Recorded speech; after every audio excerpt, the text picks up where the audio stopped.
Halo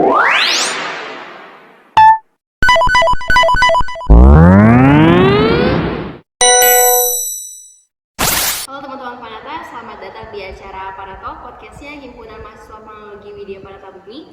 Ruang bicara bagi mahasiswa atau planners yang membahas seputar lingkup profesian, kemahasiswaan dan juga organisasi. Nah, kebetulan di episode pertama ini kita ada bintang tamu, seorang mahasiswa berprestasi dari Universitas Papua nih, Azizul Hakim. Keren ya. Nah, jadi Kak Azizul ini seorang mahasiswa angkatan 2020 dari jurusan planologi yang mendapat kesempatan besar jadi mahasiswa berprestasi yang mewakili Universitas Papua ya. Nah, gitu. Azizul ini sekarang berarti menginjak semester 7 ya? Udah menginjak semester 7 dan kebetulan juga kita seangkatan ya, seangkatan. Nah, gimana sih Jul awal ceritanya gitu, perjalanan itu bisa jadi mahasiswa berprestasi dari awal mulai masuk kuliah gitu di Fakultas Teknik gitu? Berawalnya sih gue kan waktu itu ada hal yang penasaran gitu. Nah, dimana di bangku perkuliahan awalnya waktu itu kan saya pertama awal masuk ya gue tuh online ya, karena waktu pandemi itu online, dan di situ saya kuliahnya tuh kayak mager-mageran karena kan online ya. Terus waktu itu gue ada mata kuliah yang penasaran, dan di situ saya menggali apa saja sih ilmu di planologi itu. Nah, di situ gua aktif ya. Di situ waktu itu gua aktif dan gua sering ditanya terus sama dosen, dan di situ gua muncul rasa hal yang tahu ya, betul, hal yang tahu tuh seperti apa sih. Dan itu mulai dari situ gua mulai aktif, dan terus dipanggil oleh dosen. Dan situ gua waktu pertama kali mengetahui bahwa menjadi mahasiswa berprestasi itu gua dipanggil oleh Pak Asep. Nah, karena di situ gua kan waktu itu masih online ya, dan itu tuh gak tahu bahwa gue tuh masuk ketiga besar di prodi, karena dia Mapres tuh awalnya seleksi dari prodi dulu, yang dimana seleksinya itu berawal dari tiga besar IPK tertinggi di prodi. Dan waktu itu alhamdulillah gue yang pertama. Terus gue di situ seleksi lagi di fakultas. Nah, di situ di fakultas, sebelum seleksi di fakultas, gue dan teman-teman gue sefakultas tuh alhamdulillah dapat beasiswa untuk belajar ke kampus Inggris. Nah, di situ gue belajar ke Inggris sekitar 2 minggu di sana, belajar bahasa Inggris yang baik dan benar, dari pronunciation, terus grammar dan lain-lainnya. Di sana gue belajar 2 minggu ya di sana. Nah, di sana setelah belajar bahasa Inggris di bulan Maret, gue tuh udah teman-teman seleksi tuh punya mahasiswa berprestasi di tingkat fakultas. Nah, di situ ada tiga di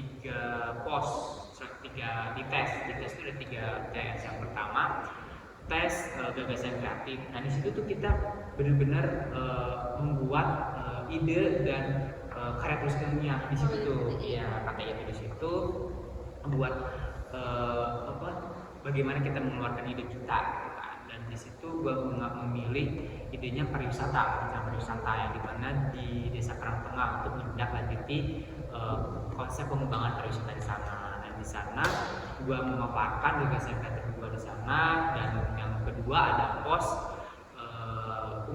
capaian unggulan. Nah, disitulah di capaian unggulan alhamdulillah gue waktu itu kan dapat juara 2 sayembara di sana di Kota Bogor ya. Di sana alhamdulillah di sana menjadi nilai plus 2.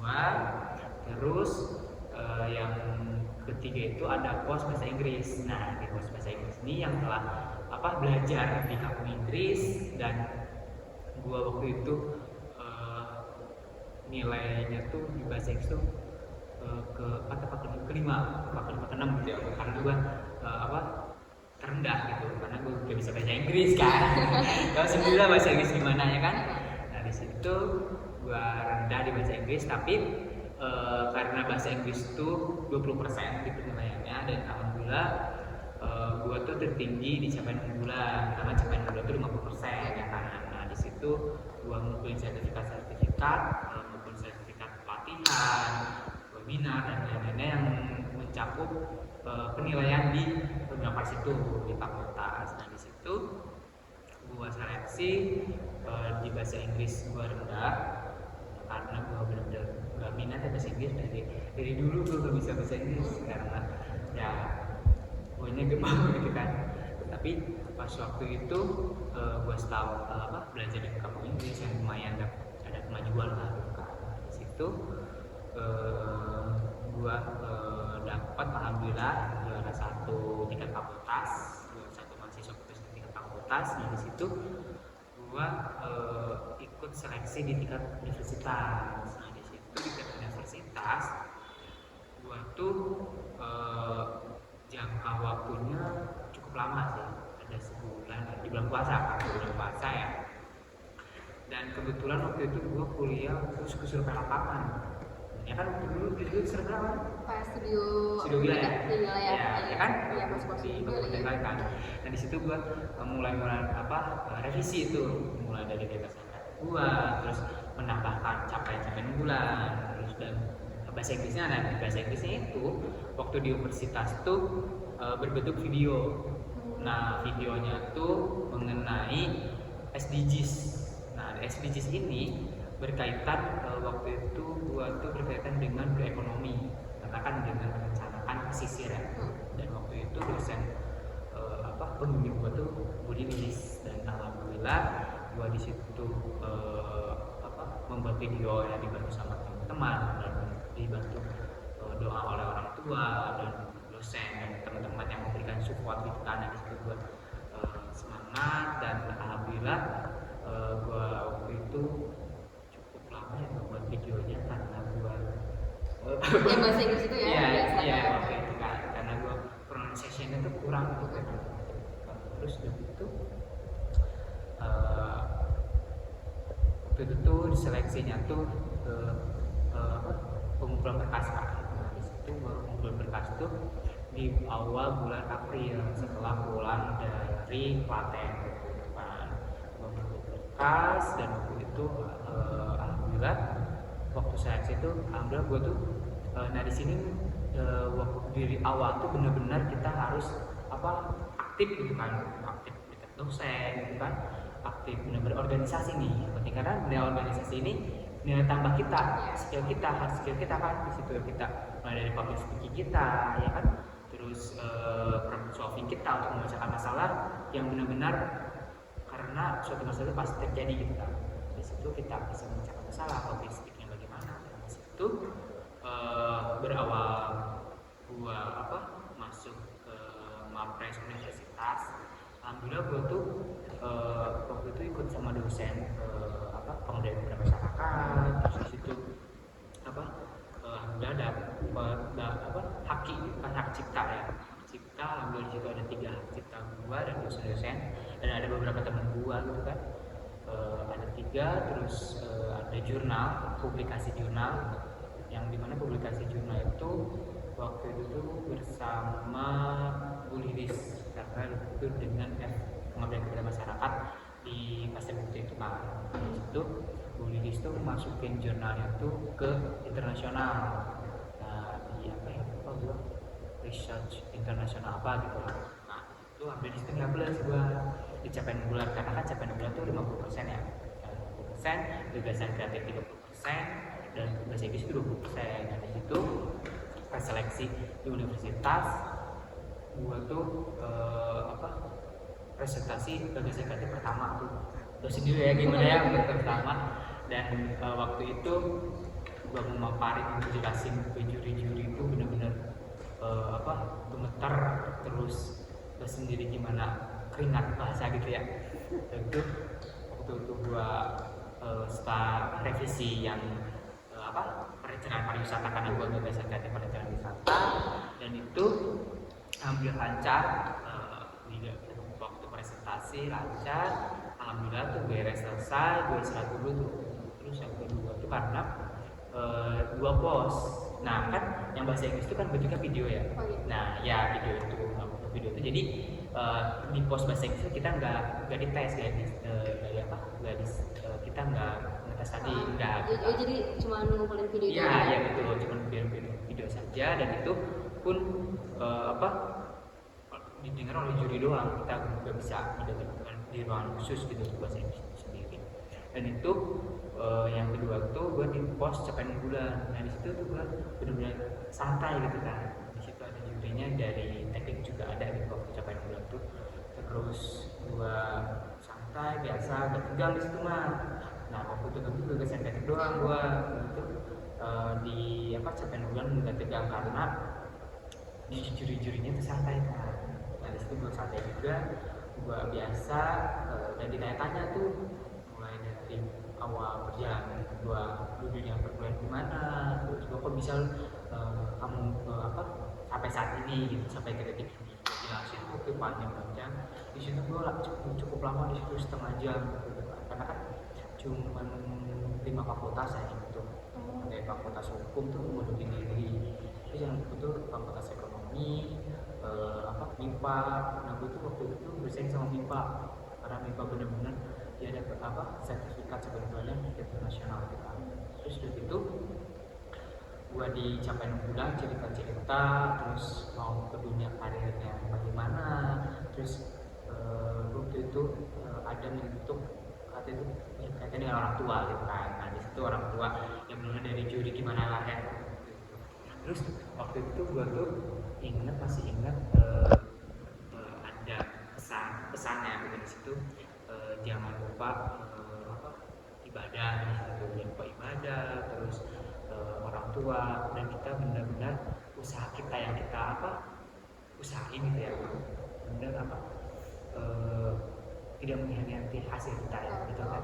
Nah di situ gue percaya tuh di situ benar-benar buat berusaha gue semaksimal mungkin ya, gue di situ sungguh-sungguh gue harus bisa, harus bukti ini gue ke orang tua gue gitu kan, karena gue yakin gue bisa gitu kan. Di situ gue mulai pas waktu pengumuman kan menegakkan tuh ya jam 1 siang pengumuman, dan itu pun pengumumannya biasa aja gitu, nggak kayak duduk gitu, enggak, biasa aja, dipanggil satu-satu waktu itu kan. Nah waktu itu dipanggil pertama tuh gue kan, gue jadi kaget ya, terus dari MIPA dari Akif waktu itu ya, terus udah gitu dari Akif itu nggak udah kayak gitu kan, gue juga geser juga, gue udah kan. Terus dari ini aja yang di FKB itu enggak lu kan gitu kan. Pas itu dipanggil satu-satu tuh, pas pertama kan gue, terus yang kedua teh FK, terus yang ketiga MIPA, yang keempat tuh FKB, yang kelima fisik. Terus dari situ baru tuh disitu dikasih tahu bahwa gue tuh juara 1 di situ. Gue kan langsung kaget kan gitu. Tapi alhamdulillah tuh ya dari gue tuh dari capaian bulan di situ kan, dari alhamdulillah tuh dari juara 2 Desember itu, terus sertifikat haki, ada jurnal, dan ada organisasi itu sertifikat organisasi. Iya benar-benar tuh dari organisasi baik dari kampus maupun gue tuh sangat benar-benar membantu. Iya membantu banget. Apalagi emang pengalaman kita ya untuk kedepannya, untuk kerja juga benar-benar kita kan bantu kalau organisasi itu, karena pasti orang-orang melihatnya bagaimana kita public speaking, problem solving, terus kepemimpinan, jiwa kepemimpinan itu bagaimana gitu kan. Nah di situ kan kita belajar juga kan dari organisasi. Nah di situ baru kan benar-benar organisasi itu hal yang pendukung penting gitu kita ke depan sendiri. Nah di situ alhamdulillah gue sujud syukur, gue dulu belum berkabar kan orang tuanya. Di situ orang tua gue tahu dari dosen FT gitu ya, buat itu. Terus gue alhamdulillah sujud syukur, gue kenyangka gitu kan. Di situ gue 2 hari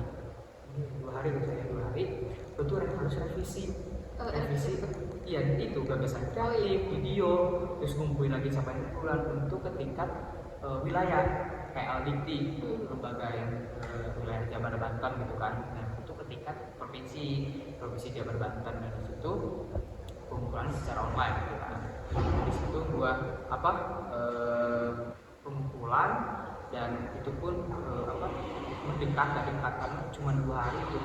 Belum waktu itu ngurus tuh UNIF ya, ngurus ke UNIF itu benar-benar buat dilegalisir gitu kan, udah agak gua benar-benar kayak ngejar gitu kan, tapi gua yakin gua bisa gitu kan. Nah di situ gua padet tuh di situ benar-benar 2 hari full gua ngurusin. Waktu Sabtu malam gua baru ngumpulin itu kan hari Sabtu ya, terbatas gua hari Sabtu malam, Sabtu ngumpulin. Dan di situ ya bukan rezeki saya ya, bukan rezeki saya, di situ saya gak lolos, dan gua pun itu ya gak apa-apa lah, biasa aja gitu kan. Yang penting gua alhamdulillah di UNIF juga udah bersyukur ya, itu kan udah kesempatan gua alhamdulillah di situ bisa membanggakan orang tua juga, dan ke dosen-dosen juga, karena usaha gua yang terbaiknya seperti itu. Panjang banget ya sebenarnya perjalanan ya. Dan pasti juga ya pasti perjalanan panjang, nggak mudah juga. Pasti ada di fase ya kadang yang lagi semangatnya, lagi downnya gitu kan. Dan pasti juga gimana sih cara Izul tuh mengatasi hal itu gitu ya.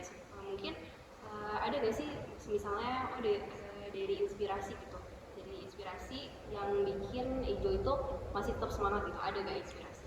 Ya, entah itu punya role model gitu kan? Ya itu gue balik lagi ke pribadi masing-masing ya. Tapi gue waktu itu gue pernah down ya, gue pernah cerita ke kakak gitu kan. Tapi waktu itu gue inget lagi, gue bisa, gue jangan ngecewain orang tua gue, karena biaya tersendiri, biaya kuliah gimana gitu kan. Karena gue juga harus bisa, karena gue cowok satu-satunya ya, gue harus bisa meyakinkan orang tua bahwa gue tuh bisa gitu kan. Dan gue buktiin gitu kan. Di situ gue kembali bangkit lagi, dan gue waktu itu tuh ada yang support gitu kan, ada yang support, ada yang membantu gitu. Disitulah gue bangkit lagi, dan waktu itu tuh gue tuh sampai gak gimana ya, orang yang ngedown itu gimana sih? Agak menutup diri gitu kan. Saat gue pergi gitu, healing, gue kemana-mana gitu kan, gue healing waktu itu, gue untuk menghilangkan gitu kan, gue healing. Tapi waktu itu beres, gue bangkit lagi di situ, karena gue udah masih ingat kan, harus buktiin gitu kan. Di situ gue benar-benar bisa semangat lagi, dan mulai di situ gue punya niat gitu kan, niat yang mau gue deh juga niat usaha gitu kan. Yang penting terakhir itu tawakal gitu kan, karena waktu itu gue niat usaha tawakal ya kan. udah niat yang pertama kan niat ya kan, udah niat kita, usaha kita bagaimana ke depannya, dan terakhir yang tawakal aja, serahkan aja pada Allah gitu kan. Di situ gue mulai bangkit gitu. Cut dulu gimana berdua kan? Bukan Bun. Berarti luar biasa banget ya ini. Nah, dan Izul kan merupakan anggota dari HML juga ya, dari bidang akademik Departemen Pendidikan. Nah, berarti pasti banyak nih kegiatan-kegiatan dari HML ini yang membantu gitu kan, menunjang di bidang akademik juga untuk perkuliahan. Nah, dan pasti yang namanya kita sambil kuliah sambil organisasi itu harus bisa manajemen waktu ya, harus bisa menyeimbangkan juga. Nah, tapi mungkin pada realitanya ya teman-teman, maksudnya kadang kita agak sulit gitu untuk membagi waktu antara organisasi sama perkuliahan. Nah, ada tipsnya nggak sih dari itu sambil menjalankan organisasi juga dan bisa berprestasi juga di bidang apa? Itu kan kita tuh benar-benar manajemen itu susah, pribadi kita juga kan. Itu gua tuh benar-benar kayak ada waktu nih, misalnya nih ya, organisasi kan enggak setiap hari 24 jam, akademik pun tidak 24 jam. Nah, tapi gue juga harus bisa memberikan ilmu kepada anggota organisasi akademik itu sendiri gitu kan. Contohnya di bidang akademik itu gue itu ada program agenda gitu kan. Agenda itu penyusunan karya tulis ilmiah, dan itu benar-benar membuat anggota organisasi ini bisa gitu bagaimana membuat kartu itu waktu jurnal gitu kan, dan sebagainya itu sendiri. Nah kembali lagi ke manajemen waktu ya. Nah itu emang benar-benar melihat dari berbagai sisi, ya kan? Itu kan emang susah kan bagi waktu. Nah disitulah gue waktu itu benar-benar ya ada resiko buat gue juga. Emang masuk organisasi ya emang harus ambil resiko, jangan sampai organisasi turun, akademik turun, itu kan gak jadi bagus ya kan. Kita harus imbang gitu. Nah gimana organisasi tetap stabil, terus akademik tetap stabil gitu kan. Nah gue tuh waktu itu tuh pernah organisasi tuh waktu itu pernah sampai malam ya kan, sampai malam. Tapi gue ingat ada tugas gitu kan. Nah tapi kan organisasi tuh mulainya tuh misalnya jam 7 malam. Nah tapi kan setelah kuliah tuh misalnya jam 1 siang beres kuliah nih. Nah dari waktu jam 1 siang sampai ke sore itu tuh manfaatin waktu untuk mengerjakan tugas. Nah di situ gue bisa tuh karena gue cepet-cepet beres ya kan gue pengennya cepet beres gitu kan, cepet beres dan gak mau ada lagi itu beban yang lain gitu. Karena emang gue juga nanti ke depan pasti ada pekerjaan yang lain gitu kan. Di situ gue cepet beres. Nah setelah beres tugasnya dan kembali ke organisasi kan mulai jam 7 ya kan, jam 7 sampai selesai dan selesai langsung pulang. Di situ kan ada waktu istirahat. Nah habisnya tugas itu numpuk. Nah disitulah emang resiko kita ya kan, gimana kita ambil resiko itu sendiri dan emang harus bisa memutuskan bahwa tugas itu prioritas ya gitu. Tapi jangan lupa juga ke organisasi karena tanggung jawabnya juga sendiri kan, emang harusnya gitu kan, karena itu resiko kita juga gitu. Itu gua kalau sampai malam tuh gue tidur dulu tuh kalau tugasnya numpuk ya, gue tidur dulu dan bangun lagi jam 3. Nah di situ bukan gue sombong ya, bukan apa-apa nih, tapi gue itu emang biar seger lagi ya. Gue duduk, gue sholat dulu, baru tuh ngerjain tugas lagi. Nah sampai dulu lagi tugas sampai subuh tuh kan. Nah udah sholat subuh, gue karena waktu itu kan bener-bener numpuk banget ya, gue lanjutin lagi sampai siangnya kan ada kuliah lagi kan. Nah ada kuliah lagi, terus terusnya gue seperti itu sih. Karena ya benar-benar harus seimbang itu kan waktu itu, gak boleh ada waktu yang tersia-siakan tuh. Nah sebelum closing nih boleh nih Izu ngasih mungkin pesan-pesan gitu ke teman-teman biar terus semangat, biar bisa membagi waktunya juga antara organisasi sama perkuliahan gitu. Sip, untuk closing podcast kita ini pertama sih ya kita kembali ke pribadi kita ya, jangan lupa kita niat kita apalagi kan yang kita kesini kuliah benar-benar lihat orang tua. Terus yang kedua jangan lupa ibadah, itu yang paling utama ibadah. Yang ketiga minta doa kedua orang tua mau pergi kemanapun itu, mau kita kuliah atau mau pergi kemanapun yang penting ke orang tua itu, dan karena doa restu orang tua itu benar-benar ya kan. Terus yang ketiga itu lihat lagi orang-orang yang membuat kalian tuh terinspirasi gitu, yang membanggakan ke orang tuanya, ke dirinya sendiri gitu kan. Dan sehingga kita bisa sih bisa memanage semua kehidupan yang berlangsung di diri kita sendiri gitu kan. Nah, dilihat lagi dari berbagai sisi juga. Itu tetap semangat. Keren luar biasa itu. Terima kasih udah mau ngisi podcast kita di episode perdana ini. Terima kasih juga. Makasih banyak. Oke teman-teman, makasih juga yang udah nonton podcast Semangat kali ini. Jangan bosan-bosan buat nyari inspirasi, dan karena salah satunya itu bisa datang inspirasi itu bisa datang dari mana saja. Salah satunya podcast Paratalk dari Himpunan Mahasiswa Teknologi Widya Parata Bumi ini.